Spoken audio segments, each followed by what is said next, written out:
negosyo, pati mga baka at tupa. Pinagtabuyan niya. Ano sa kung makita niyo visual, pinagsisipayan. Pinagtatadyakan ni Jesus yan.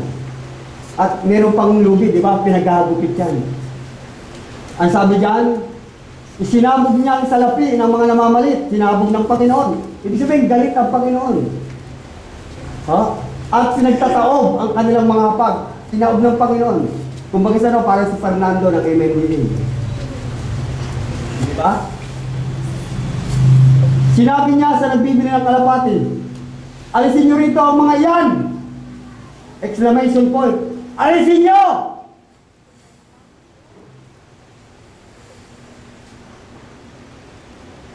Huwag ninyong gawing palengke ang bahay ng aking ama. Naalala ng kanyang mga alagad na sinasabi sa kanusulatan, ang aking malasakit sa iyong bahay ay parang apoy na nag-aalab sa puso ko. 18. Dahil dito ay tinalang siya ng mga Hudyo. Anong tanda ang maibibigay mo upang patunayang may karapatan kang gawin ito? Ito yung emphasis, no? Ito yung drive, verse 19. Tumugon si Jesus. Sumagot si Jesus. Gibayin ninyo ang templong ito. Gibayin ninyo ang mga batong yan. Gibayin ninyo ang mga ginawa ng tao yan. Ginawa ninyo ang mga building na yan. At muli kong itatayo sa loob ng 3 araw. Nakita yung Revelation? Nakita nyo? Siya ang magtatayo. Ano yun? Nung ilalay niya ang buhay niya sa krus ng Kalbaryo, 3 days yan. 3 days. Kaya ngayon, Thursday, yun. Thursday, Holy Thursday, Holy Friday, Holy Saturday, and Sunday is a Resurrection Day. Amen mo ba? Yun po yun. Itatayo ko sa 3 araw. No? 3 araw.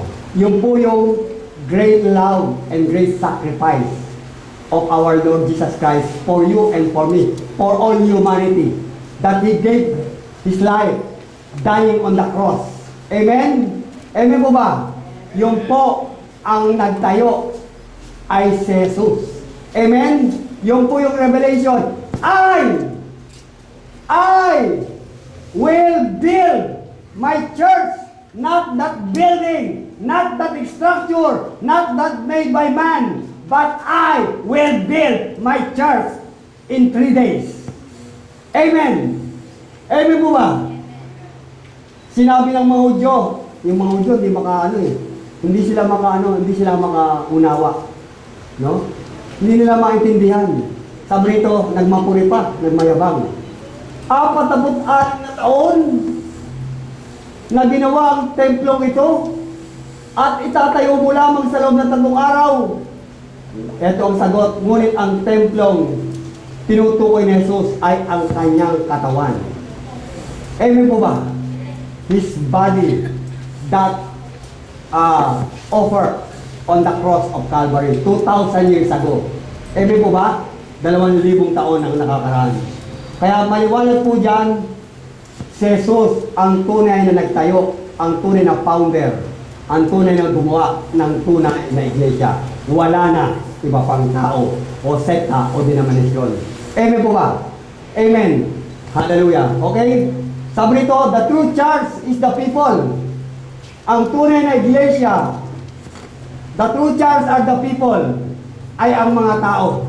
Mga taong tinatawag ng Diyos, mga taong mag-respond sa tawag ng Diyos, mga taong lalapit sa Diyos, mga taong mananampalataya sa Diyos, mga taong magsisi ng kasalanan at tatanggapin ng Panginoon. Sila ang tunay na iglesia ng Panginoon. Amen po ba? That is ecclesia. And the church is the world. Ang iglesia, yung mundo. Mundo referring to mankind. Tao. Ano sabi sa John 3:16? For God so loved the world. Sa Tagalog, gayon na lamang ang pag-ibig ng Diyos sa sangkatauhan. Kaya, binigay niya, ano binigay? Reliyon, building, sekta, denominasyon, grupo ng tao, binigay niya ang kaisa-isa niyang bugtong na anak, ang Panginoong Hesus, upang ang sinumang sa Kanya ay sumampalataya ay hindi mapapahamak, kundi magkakaroon ng buhay na walang hanggan. Kaya ngayon, ikaw at ako ang tinawag at pinili at tinayo ng Panginoon na wala ka ng katatakutan. Ano man ang mangyari sa iyo, malakas at tiwala ka na meron kang buhay na walang hanggan, na regalo ng Diyos sa iyo. At sumampalataya. Hallelujah. Okay. Kaya, marami sa atin hindi nyo alam. Hallelujah. Kaya nga sabi ng Hosea 4:6, I quoted, King James Version Bible. Ano ang sabi ron? For my people are destroyed, defeated, for lack of knowledge. Ang aking bayan, ang aking mga tinawag, minsan marami, walang alam pa talaga ng karunungan ng katotohanan. Sila ay nasisira, nawawasak, dahil sa kakulangan ng kaalaman. Kaya nga pa inulit ko, kailangan po natin malaman ang katotohanan. Ang katotohanan ay ang Panginoon Kristo. May po ba na nagtayo ng tunay na iglesia? Hindi sekta, hindi misyon, o reliyon, o sino mang tao. Okay. Hallelujah. Number 2, our second topic. Jesus Christ built the true church to overcome, destroy, and defeated all the powers of hell, all the powers of Satan, the powers of the devil, and the powers of demonic powers. No? Hindi ka lamang pinili. Hindi, sabi nga ni Daddy Green, di ba? Si Satanas, hindi mo dapat katakutan yan. Talo na yan 2,000 years ago. Amen. Amen po ba? Ang totoo, ano lang yan, manunukso. Manduduro. Pero, talo na. Amen po ba? Tinatakot ka lang yan. Pero huwag kang patakot. Because 2,000 years ago, when Jesus Christ offered His life, died on the cross, He defeated and overcome and destroyed the works of Satan on the cross of Calvary. Amen po ba? Amen. Kaya sabi niya, I quoted 7 last words. Sabi niya, it is finished. Amen. John 19:30, it is finished. It is done. It is accomplished. It is victory. It is complete. It is rest. It is life. It is end. Amen. Amen po ba? Hallelujah. It is finished. Kaya lang lack of knowledge ka. Kaya yung pastor nyo, si kamatayan. I have no fear. I'm waiting for that. Purihin ng Diyos. Ang tunay na iglesia na tinayo ng Panginoon ay napagtagumpayan niya na, nawasak niya, natalo niya na ang lahat ng kapangyarihan ng impyerno, kapangyarihan ng Satanas, kapangyarihan ng Diablo, at kapangyarihan ng mga demonyo. 2,000 years ago. Ligyan mo nga. 2,000 years ago. Amen? Alam mo ba yun? Amen mo ba? Past tense, not present tense. Hindi tatalunin lamang, kundi tinalo na. Amen po ba? Tinalo na 2,000 years ago. Hallelujah. Ano sabi niya? Matthew 16:18, letter B, and all the powers of hell will not conquer it.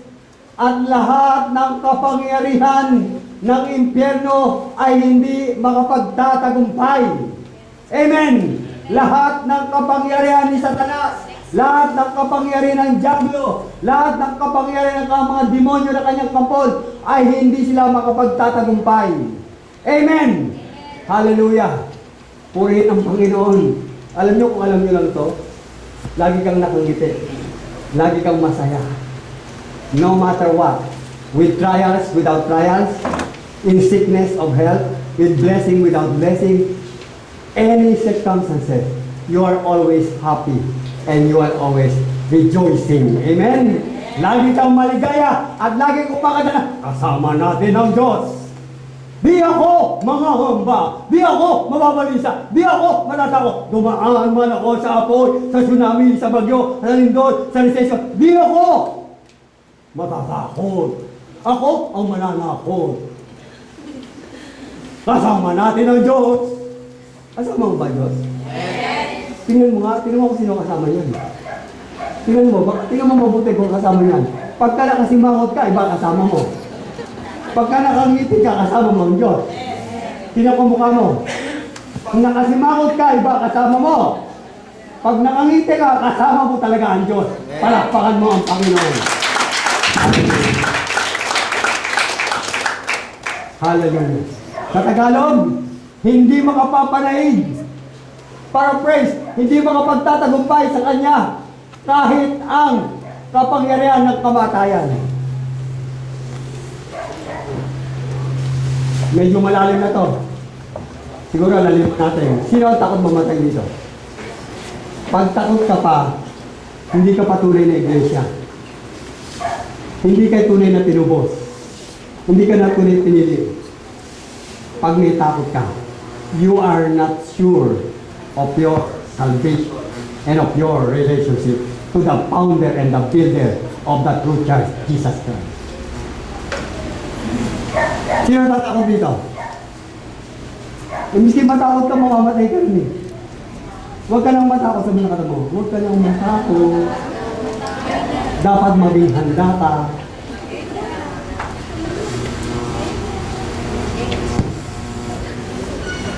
Ako isang bulatin lang pipirma sa akin, hindi pumirma eh. Diba? Siya mangubutas ng left lang ko. Sumuka ko ng dugo, Ari Arnola. My BP is 50/50. Isang bulatin na lang, hindi pinirma ni Lord. 1990. Because He has a purpose in my life. Kaya dati giling, stainless daw. Kala ko stainless sa akin, baka lang pala eh. Kinakalawang-kalawang pa. Kaya dati giling talagang stainless. Kasi 81 eh. Diba? Ako, medyo, ano pala, SB, bakal pala yung sa akin. Sa'yo, stainless talaga yan. Kasi siya, subukan ng dugo. Ako naman, bumubuga ng dugo, hindi lang suka.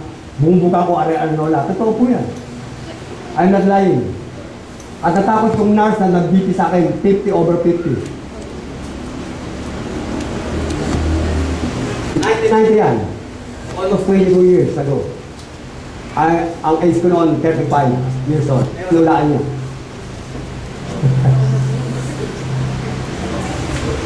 Hallelujah. Purihin ng Panginoon. Kahit ang kapangyarihan ng kamatayan, even the gates of death, cannot prevail, cannot overcome. Amen. Hallelujah. Purihin ang Panginoon. At sabi ng 1 John 3:8, sapagkat mula po letter B lang yan eh. Naparito ang anak ng Diyos upang wasakin ang mga gawa ng dyablo. Hallelujah. Jesus came. The Son of God came to destroy, to overcome, to defeat all the works of the devil. Di ba nag-encounter sila doon sa Matthew chapter 4? Di ba naglaban? Nagkaroon ng encounter? Di ba? Sino nakabasa doon? Matthew 4:11, 1-11. Nag-encounter. Di ba winasak niya? Di ba? Amen mo ba? Sabi ako, kung tulak ng Diyos, gawin mo tinapay yung batong ito. Hoy! Nasusulat! Hoy! Ang katotohanan! Hindi lamang sa tinapay nabubuhay ang bawat tao, kundi sa bawat salitang namumutawid sa bibig ng Diyos. Kaya pagka punong-puno ka ng salita, kailanman wala kang pagkatalo at wala kang pagkabigo sapagkat ikaw ay tinayo at tinatag ng Panginoong Hesus ang salita ng Diyos na buhay. Palakpakan natin ang Panginoon.